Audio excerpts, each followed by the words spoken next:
ക്രിസ്മസിന് വേണ്ടി ഒരുക്കത്തിൻ്റെ ദിവസങ്ങളാണല്ലോ പ്രധാനമായും ആഗമനകാലം നമ്മുടെ മുമ്പിൽ കൊണ്ടുവരുന്ന ചിന്ത. സഭ ആഗമനകാലത്തിലേക്ക് പ്രവേശിക്കുകയാണ്. ആരാധനാക്രമത്തിൽ പുതിയ ഒരു കാലഘട്ടം ആരംഭിക്കുന്നു. ആഗമനകാലത്തിൽ പ്രധാനമായിട്ടും യേശുക്രിസ്തുവിൻ്റെ 3 തരത്തിലുള്ള വരവിനെക്കുറിച്ചാണ് നാം ചിന്തിക്കുന്നത്. ഒന്നാമത്തെ വരവ് കാലത്തിൻ്റെ പൂർണ്ണതയിൽ പ്രവചനത്തിൻ്റെ പൂർത്തീകരണമായി ലോകത്തിലേക്ക് കടന്നു വന്ന് ദൈവപുത്രൻ്റെ മനുഷ്യാവതാരമാകുന്ന വലിയൊരു സംഭവത്തെ സൂചിപ്പിക്കുന്നു. പാപത്തിൻ്റെ ബന്ധനത്തിൽ കഴിഞ്ഞിരുന്ന മനുഷ്യരെ മോചിപ്പിക്കുവാനായി ലോകരക്ഷകനായി അവിടുന്ന് ചരിത്രത്തെ കീറി മുറിച്ചുകൊണ്ട് ഭൂമിയിലേക്ക് കടന്നു വന്നതിൻ്റെ ഓർമ്മയുടെ ആചരണമാണത്. അദൃശ്യമായ ലോകത്ത് നിന്ന് ദൃശ്യമായ ലോകത്തിലേക്ക് കടന്നു വന്നുകൊണ്ട് എല്ലാ മനുഷ്യർക്കും കാണുവാനും കേൾക്കുവാനും അനുഭവിക്കുവാനും കഴിയുന്ന രീതിയിൽ കൂടെയായ ഒപ്പമായ ഇമ്മാനുവേൽ ആയ ദൈവത്തിൻ്റെ ചിത്രമാണ് ആഗമനകാലത്തിൽ നമ്മുടെ മനസ്സിലേക്ക് കടന്നു വരുന്നത്. ഈ രക്ഷകനായ യേശുക്രിസ്തുവിൻ്റെ ആഗമനം അവിടുന്ന് രക്ഷ പൂർത്തീകരിച്ച് കടന്നുപോയി എന്നിരുന്നാലും ഓരോ ദിവസവും നമ്മോടൊപ്പം ഉണ്ടായിരിക്കത്തക്ക രീതിയിൽ അവിടുന്ന് വിശുദ്ധ കുർബാനയിലൂടെയും വചനത്തിലൂടെയും നമ്മോടൊപ്പം നിരന്തരം വന്നുകൊണ്ട് നമ്മിൽ വസിക്കുന്നു എന്നുള്ളതാണ് രണ്ടാമത്തെ ആഗമനമായി നാം കാണുന്നത്. ദൈവം നമ്മെ അനാഥരായി ഉപേക്ഷിച്ചു പോകാതെ എപ്പോഴും കൂടെ ആയിരിക്കുവാൻ ഉതകുന്ന രീതിയിൽ വിശുദ്ധ കുർബാനയിലൂടെ ഓരോ ദിവസവും നമ്മുടെ ഓരോരുത്തരുടെയും ഹൃദയങ്ങളിലേക്ക് കടന്നു വന്നുകൊണ്ട് ദൈവത്തിൻ്റെ സാന്നിധ്യം നമ്മിൽ ഉറപ്പിക്കുകയാണ് ഇതിലൂടെ ചെയ്യുന്നത്. ഇപ്രകാരം ദൈവ സാന്നിധ്യത്തിൻ്റെ വരവാണ് രണ്ടാമത്തെ വരവായി നാം കാണുന്നത്. മൂന്നാമത്തെ ആഗമനം അഥവാ ദൈവത്തിൻ്റെ വരവ് നമ്മെ സംബന്ധിച്ചിടത്തോളം വിധിയാളനായി അവിടുന്ന് യുഗാന്ത്യത്തിൽ കടന്നു വരുന്നതിനെക്കുറിച്ചുള്ള ഓർമ്മയുടെ മനോമുകുരത്തിൽ ഉയരുന്ന ചിന്തയാണ്. അവിടുന്ന് രക്ഷകനായി നമ്മുടെ ഇടയിൽ വസിക്കുകയും ഓരോ ദിവസവും രക്ഷയുടെ സാന്നിധ്യമായി നമ്മുടെ ജീവിത യാഥാർത്ഥ്യങ്ങൾ നിറയുകയും ചെയ്തുകൊണ്ട് യുഗാന്ത്യത്തിലേക്ക് നമ്മെ ഒരുക്കുകയാണ്. യുഗാന്ത്യത്തിൽ അവിടുന്ന് വിധിയാളനായി വരുമ്പോൾ നാം ഓരോരുത്തരും അവിടുത്തെ വിധിക്ക് വിധേയമാകുകയും നിത്യതയുടെ സന്തോഷ സൗഭാഗ്യത്തിലേക്ക് പ്രവേശിക്കപ്പെടുകയും ചെയ്യുകയാണ്.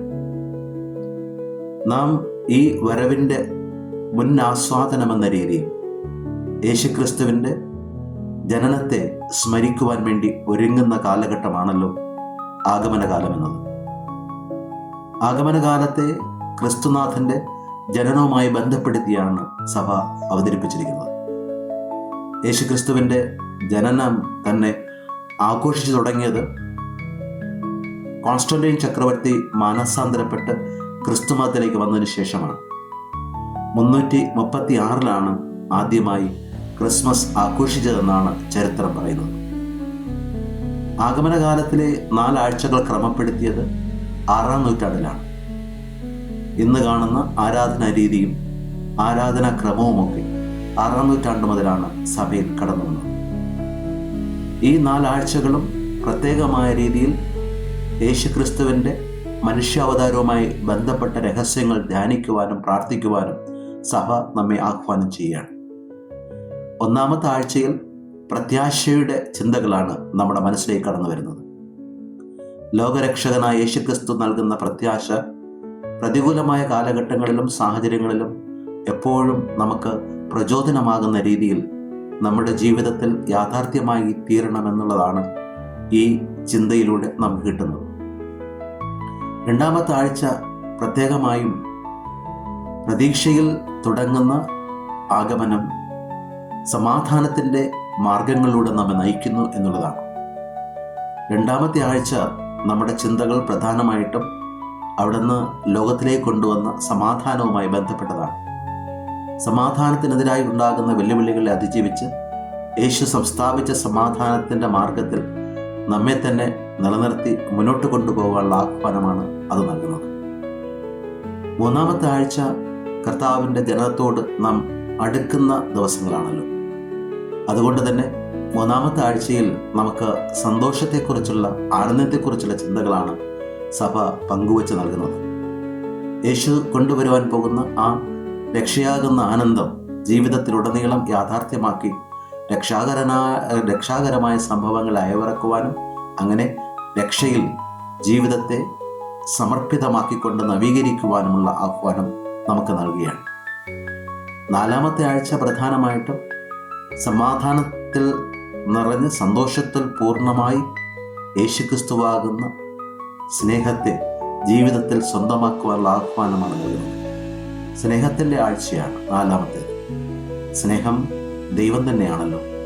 ദൈവത്തിൻ്റെ സ്നേഹമാണ് ഭൂമിയിൽ മനുഷ്യനായി നമ്മുടെ ഇടയിൽ വസിച്ചത് എങ്കിൽ ആ ദൈവത്തിൻ്റെ സ്നേഹത്തിൻ്റെ അർത്ഥവും ആഴവും ഉൾക്കൊണ്ടുകൊണ്ട് ആ സ്നേഹത്തിൽ വ്യാപരിക്കുവാനുള്ള ആഹ്വാനമാണ് 4-ാമത്തെ ആഴ്ച നമുക്ക് നൽകുന്നത്. ഈ 4 ആഴ്ചകളും നമ്മെ സംബന്ധിച്ചിടത്തോളം പ്രത്യേകം ഒരുക്കത്തിൻ്റെ ദിവസങ്ങളായി മാറുമ്പോൾ യേശുക്രിസ്തുവിൻ്റെ ജനനം നമ്മുടെ ഹൃദയത്തിൽ അനുഗ്രഹത്തിൻ്റെ അത്ഭുതാവകമായ യാഥാർത്ഥ്യമായിട്ട് ഭവിക്കും എന്നുള്ളതാണ് ഈ ആഗമനകാലത്തിൻ്റെ പ്രത്യേകത. ഇന്നത്തെ വായനകളൊക്കെ ഈ ചിന്തകളാണ് നമ്മുടെ മനസ്സിലേക്ക് കൊണ്ടുവരുന്നത്. ഇന്നത്തെ 3 വായനകളിലും കർത്താവായ യേശുക്രിസ്തുവിൻ്റെ വരവിനായി ഒരുങ്ങുവാൻ നമ്മെ സഹായിക്കുന്ന ചിന്തകൾ പ്രദാനം ചെയ്യുന്നു. 1-ാമത്തെ വായന യെശയ്യാപ്രവാചകന്റെ പുസ്തകത്തിൽ നിന്നുള്ളതാണ്. യെശയ്യാപ്രവാചകൻ തൻ്റെ ദർശനത്തിൽ മലയുടെ മുകളിൽ നിലകൊള്ളുന്ന ജെറൂസലേമിനെ കുറിച്ച് പറയുന്നു. ആ ജെറൂസലേം ദേവാലയത്തിൽ എല്ലാവരും ഒന്നിക്കപ്പെടുന്ന വലിയൊരു പ്രതീക്ഷയുടെ ചിത്രം നമ്മുടെ മുമ്പിൽ അവതരിപ്പിക്കുന്നു. മലമുകളിൽ സ്ഥിതി ചെയ്യുന്ന ജെറൂസലേം എന്ന് പറയുമ്പോൾ ഏറ്റവും ഉയർന്ന പർവ്വതവുമായി ബന്ധപ്പെടുത്തിയാണ് നമ്മുടെ ചിന്തകളെ യെശയ്യാപ്രവാചകൻ അവതരിപ്പിക്കുന്നത്. മലമുകൾ എന്ന് പറയുന്നത് ആദ്യകാലം മുതലേ ദൈവ സാന്നിധ്യത്തിൻ്റെ ഇടമാണ്.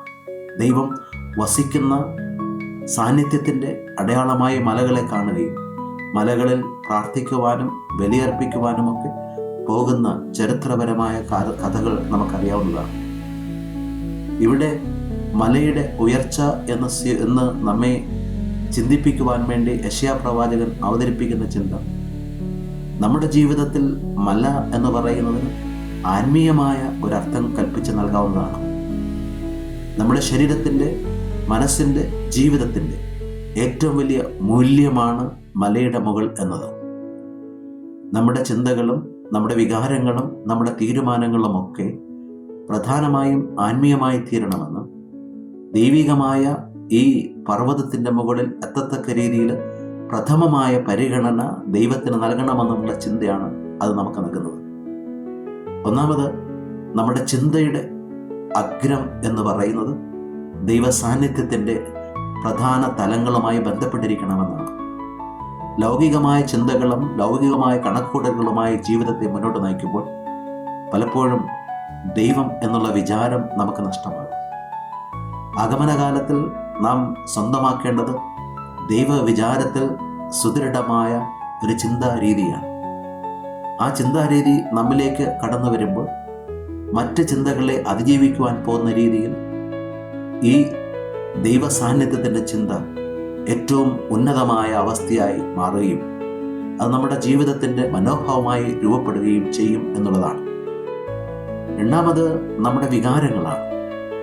ജീവിതത്തിൽ നമുക്കുണ്ടാകുന്ന വൈകാരികമായ ഭാവങ്ങളെല്ലാം ദൈവോന്മുഖമായി ഔന്നത്യത്തിൽ എത്തണമെന്നുള്ളതാണ് ഈ പർവ്വത ഔന്നത്യവുമായി നമ്മുടെ മുമ്പിൽ അവതരിപ്പിക്കുന്ന ചിന്ത. വികാരങ്ങളൊക്കെ പലപ്പോഴും സ്വാർത്ഥപരമായ താല്പര്യങ്ങളുടെ അടിസ്ഥാനത്തിൽ മുന്നോട്ട് പോകുമ്പോൾ സത്യവും നീതിയും ധർമ്മവും മറന്നുകൊണ്ട് സ്വാർത്ഥ വികാരങ്ങൾക്കടിപ്പെട്ട് ജീവിതത്തെ പല രീതിയിലും വ്യതിചലിപ്പിക്കുന്ന സാഹചര്യങ്ങളാണ് നാം കണ്ടുവരുന്നത്. ഈ സാഹചര്യങ്ങളിലും ക്രിസ്തു ദൈവമാണ് എന്ന ചിന്തയിൽ നമ്മുടെ വികാരങ്ങളെ ക്രിസ്തുവിലേക്ക് കേന്ദ്രീകരിക്കുവാൻ ഈ പർവ്വതം നമ്മെ ആഹ്വാനം ചെയ്യുന്നു. പർവ്വതത്തിൻ്റെ മുകളിലെ ദേവാലയം ദൈവസാന്നിധ്യത്തിൻ്റെ ഔന്നത്യം നമ്മുടെ ഹൃദയങ്ങളിൽ സംസ്ഥാപിക്കണമെന്നുള്ള ആഹ്വാനം പ്രദാനം ചെയ്യുന്നു.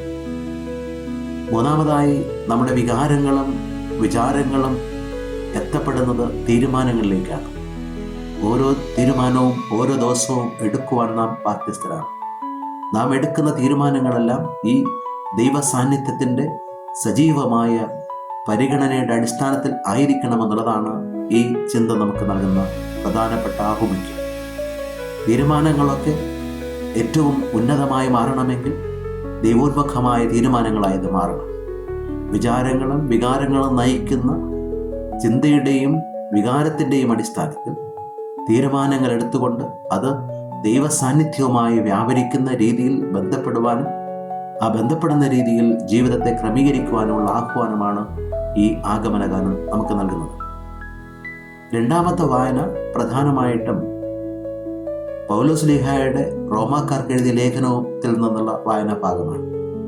അവിടെ ദൈവത്തിൻ്റെ സമയത്തെക്കുറിച്ചാണ് പറയുന്നത്.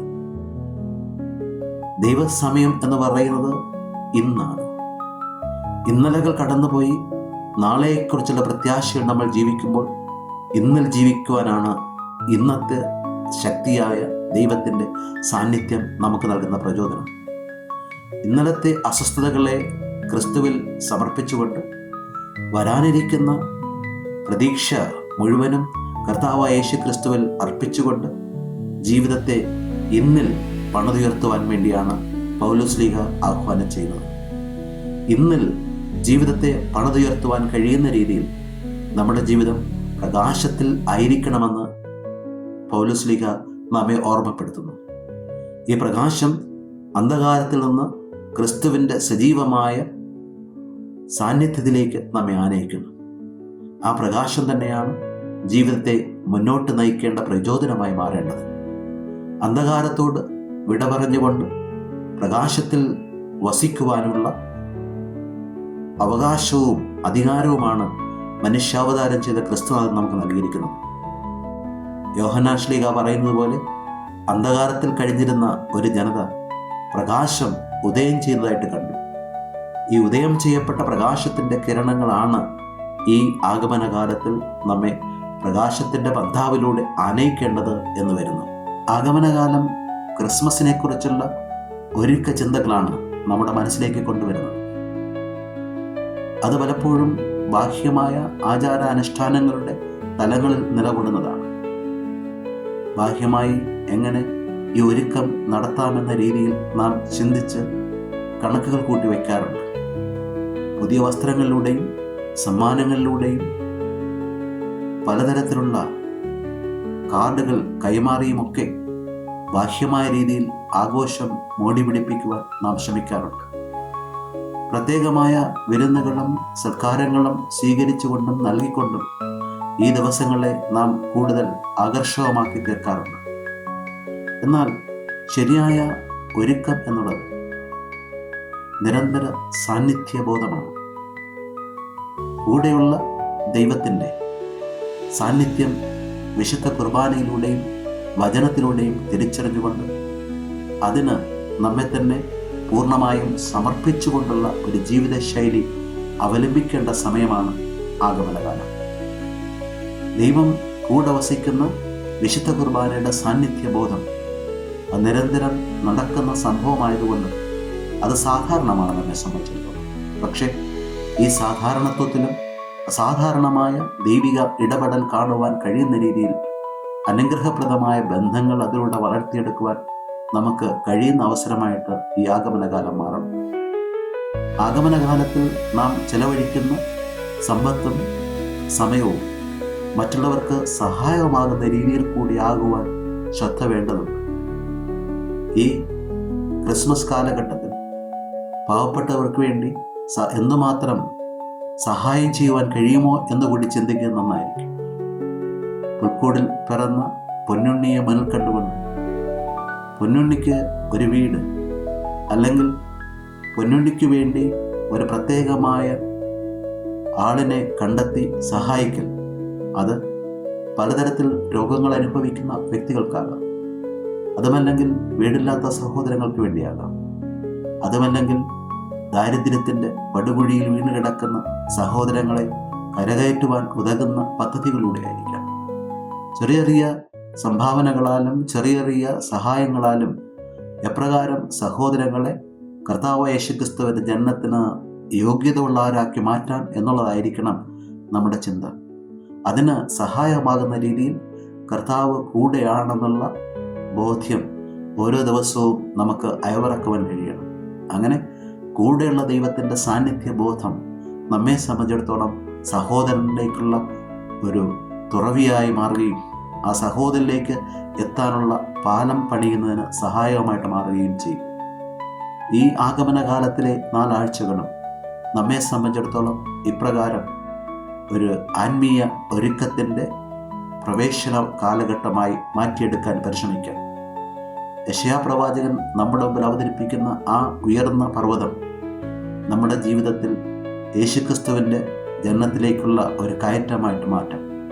ഈ 4 ആഴ്ചകളും ആ അർത്ഥത്തിൽ ദൈവത്തിങ്കിലേക്കുള്ള നടന്ന കയറ്റമാണ്. ഈ നടന്ന കയറ്റത്തിൽ നാം ഉപേക്ഷിക്കേണ്ടതായി ചിലതും വേണ്ടെന്ന് വയ്ക്കേണ്ടതായി ചിലതും, അങ്ങനെ വേണ്ടാത്തത് വേണ്ടെന്ന് വെച്ചുകൊണ്ടും ആവശ്യമില്ലാത്ത ആർഭാടങ്ങളെ ഉപേക്ഷിച്ചുകൊണ്ടും ദൈവികമായ ആ മലയെ മാത്രം സ്വന്തമാക്കി പ്രയാണം ചെയ്യുവാനും, അങ്ങനെ ക്രിസ്മസ് ദിനത്തിൽ കർത്താവ് യേശുക്രിസ്തുവിൻ്റെ ജനനത്തിൻ്റെ ഔന്നത്യം നമ്മുടെ ഹൃദയത്തിൽ അനുഭവിച്ചുകൊണ്ട് ഈ മലയുടെ സ്വർഗീയ സൗകുമാര്യവും സന്തോഷവും ആസ്വദിക്കുവാൻ കഴിയുന്ന ദിനമായി ക്രിസ്മസ് മാറ്റിയെടുക്കാം. ഈ ആഗമനകാലമെല്ലാം അപ്രകാരം പ്രധാനമായും പ്രത്യാശയുടെ ഒരു ഒരുക്കത്തിൻ്റെ ദിവസങ്ങളായി, സന്തോഷത്തിൻ്റെ ഒരുക്കത്തിൻ്റെ ദിവസങ്ങളായി, സമാധാനത്തിൻ്റെ ഒരുക്കത്തിൻ്റെ മാസങ്ങളാക്കി മാറ്റുവാൻ സമയമാക്കി മാറ്റുവാൻ